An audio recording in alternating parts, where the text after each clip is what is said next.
প্রিয় ভাইরা, আরেকটা বড় ভুল হলো মসজিদে প্রবেশের সময় মোবাইল ফোন বন্ধ না করা অথবা কমপক্ষে সাইলেন্ট না করা। এটা আজকাল প্রচুর পরিমাণে হচ্ছে মসজিদে এবং গুরুত্বপূর্ণ কোনো জায়গা, বিশেষ করে মসজিদে ঢোকার সময় আমরা মোবাইল ফোন সাইলেন্ট করে নেব। যদি কোনো কারণে সাইলেন্ট করতে ভুলে গেছি, নামাজে আসছি বা মসজিদে আসছি, তখন কল বেজে উঠলো, বিশেষ করে নামাজে যখন আসি কল বেজে উঠলো, তখন আমি কি করব? দুইটা পদ্ধতি প্রচলিত আছে, একটা সৌদি আরবের, একটা বাংলাদেশের, দুইটাই গলত। সৌদি আরবের পদ্ধতি যেটা প্রচলিত আছে, বেশিরভাগ লোককে দেখা যায় মোবাইলে নামাজের মধ্যে কল আসলে পকেট থেকে মোবাইলটা বাইর করে এরকম করে দেখে দেখে কে দিছে কল, এরপরে কাটে, তারপরে বন্ধ করে, তারপরে পকেটে ঢুকায়। অনেকগুলো কাজ করে কি করে না? অনেক লোক, সবাই না। আর আমাদের দেশের বেশিরভাগ লোককে দেখা যায়, এদেশেও আমাদের দেশি ভাইদেরকে, ইন্ডিয়ান, বাংলাদেশি, পাকিস্তানি ভাইদেরকে দেখা যায় মোবাইলে যদি কল আসে নামাজে, তো কল আসতে আসতে আসতে আসতে আসতে আসতে 3 রাকাত পর্যন্ত 4বার 5বারও কল দিবে অপর প্রান্ত থেকে, কিন্তু বেচারা কি করে না? মোবাইল টাচই করে না, কারণ টাচ করলে নামাজ ভেঙে যাবে। সে মনে করে টাচ করলে নামাজ ভেঙে যাবে। আর ওই প্রথমওয়ালা যে, উনি মনে করেন যে আমি খুলে দেখলাম, পারে না, মানে মনে হয় যে ধরবে, ধরে বকা দিবে, এমন একটা ভাব। দুইটাই গলত। করব কি? মোবাইল পকেটে আছে, আপনার মোবাইলের কোন জায়গায় টিপ দিলে আওয়াজ বন্ধ হবে, এর গলা টিপ দিয়ে ধরা যাবে, সেটা আপনি জানেন না, সেই জায়গাটা টিপ দিয়ে দেন, শেষ। আমলে কাসির নামাজ ভঙ্গ করে। আমলে কাসির বুঝিত, নামাজের বাহিরের কাজ যদি আপনি নামাজের মধ্যে করেন আর সেটা পরিমাণে বেশি হয়, তাহলে তার ফলে কি হয়ে যাবে? নামাজ ভেঙে যাবে। এখন নামাজের ভিতরে আপনি জামা খুললেন, জামা পরলেন, খাওয়া দাওয়া করলেন, এগুলো করলে নামাজ হবে? হবে না। অতিরিক্ত নড়াচড়া করলেন, এগুলো নামাজ ভঙ্গ করে দেয়, আমলে কাসির। কিন্তু মোবাইল পকেটে আছে, আপনি এক হাত দিয়া টিপ দিয়া বন্ধ করে দিলেন, এটুকুতে কি হবে না? নামাজ ভাঙবে না।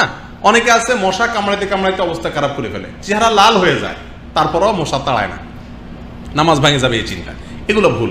হালকা নাড়াচড়া করে আপনি নামাজের সুবিধার জন্য তাও এটা করতে পারেন, অতএব মোবাইলে কল আসলে আমরা বন্ধ করে রাখবো।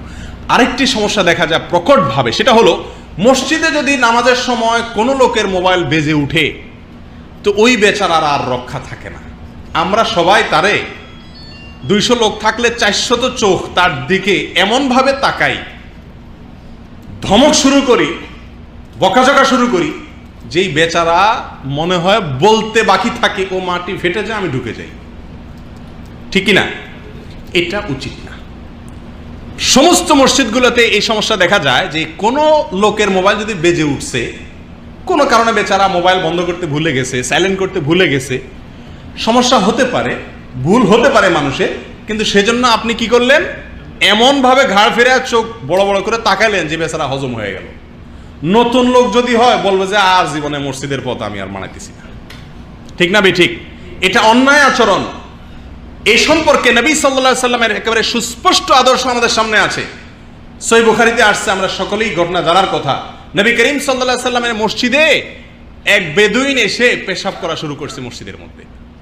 সাহাবা একরাম তো হাতা গোছানো শুরু করছে, লোকটারা যায় উত্তম মধ্যম দিবে, বকাঝকা দিবে, অলরেডি বকাঝকা শুরু করে দিয়েছেন অনেকে, যারে করতেছে কি মসজিদে পেশাব করে।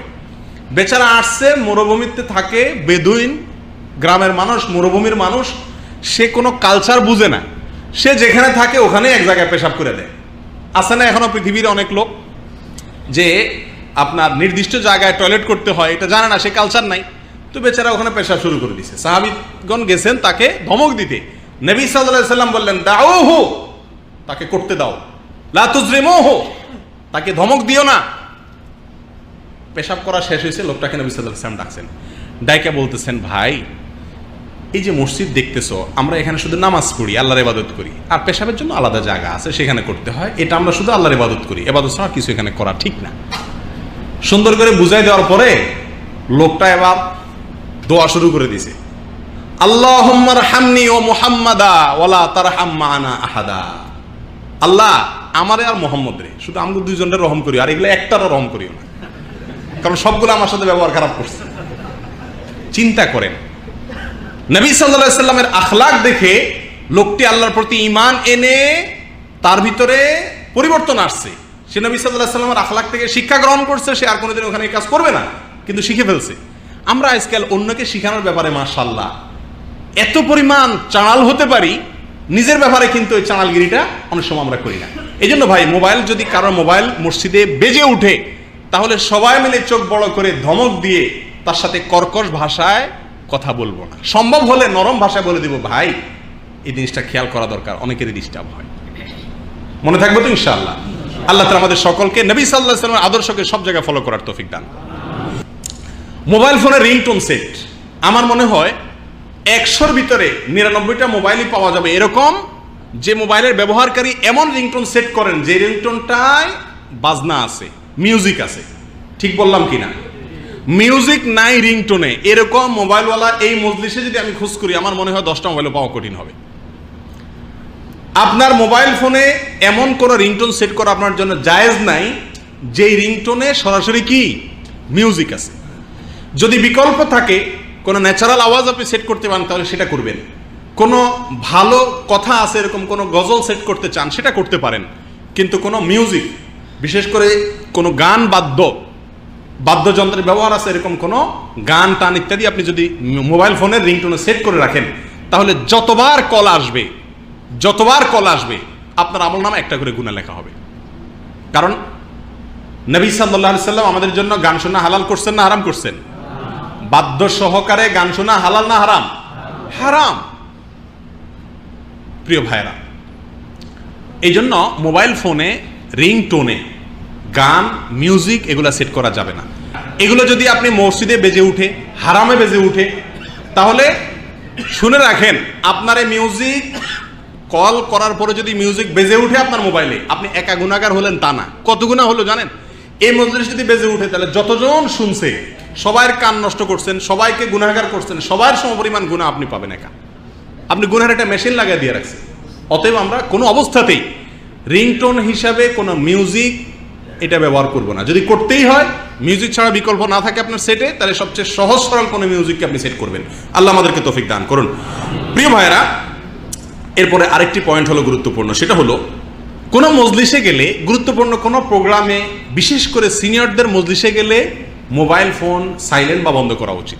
এটা আমরা অনেক সময় করি না। এখানে অনেকের মোবাইল খোলা আছে, এগুলা করলে নিজের ক্ষতি হয়, অন্যের ক্ষতি হয়। আরেকটি বিষয় হলো, মোবাইল ফোনের কল করলে অপর প্রান্ত থেকে, অনেকেই দেখবেন যে অপর প্রান্ত থেকে কল করলে সে চট করে কি দিয়ে দেয়, লাউড স্পিকার দিয়ে দেয়। লাউড স্পিকার দিয়ে দিলে কি হয়, অপর প্রান্ত থেকে সে বেচারা কি বলতেছেন এগুলো সব জোরে জোরে বলার কারণে আশপাশের লোক সবাই শুনতে পায়। এটা জায়েজ নাই। যদি সেখানে অন্য কোনো লোক থাকে, তাহলে অপর প্রান্ত থেকে কেউ আপনাকে কল দিল আর আপনি লাউড স্পিকার দিয়ে কথা বলা শুরু করলেন, যদি অন্য লোকজন থাকে সেখানে এবং সেখানে অন্য লোকজন শুনে, তাহলে এইভাবে লাউড স্পিকার দিয়ে কথা বলা কি নাই, জায়েজ নাই। আল্লামা বকর আবু জায়েদ তার এই বিষয়ে একটা কিতাবই আছে আলাদা, এই মোবাইল ফোনের ব্যবহার প্রসঙ্গে। সেখানে তিনি স্পষ্টভাবে বলেছেন, এটা হারাম হবে যদি অন্যের কোনো ক্ষতি হয়। আপনি স্পিকার দিয়ে দিলেন, এমন কোনো কথা বললো বেচারা, আশপাশের লোকেরা শুনছে, সে যদি জানে এখানে অন্য কোনো লোক আছে, তাহলে এই কথাটা সে বলবে না। এরকম হয় না? আমি আপনাকে কল দিলাম, আপনি যে জায়গাটাতে লাউড স্পিকার দিয়ে রাখছেন সেখানে অনেক লোক আছে, যারা আছে আমি যদি এটা জানতাম তাহলে আমি এই কথাটা বলতাম না। কিন্তু আপনি আমার সঙ্গে প্রতারণা করলেন, লাউড স্পিকার দিয়ে দিলেন মানে কি, প্রতারণা করলেন, অন্যকে আমার কথা শুনে দিলেন। এই জিনিসটা হয় কি হয় না? এটা অন্যায়। আপনি একা একা থাকলে দেন, সমস্যা নেই, বা তাকে বলে নেন যে ভাই আমি কিন্তু লাউড স্পিকার দিয়ে নিলাম, অমুক অমুক আছে এখানে, এরপরে সে তার মতো করে কথা বলুক, তাতেও সমস্যা নেই।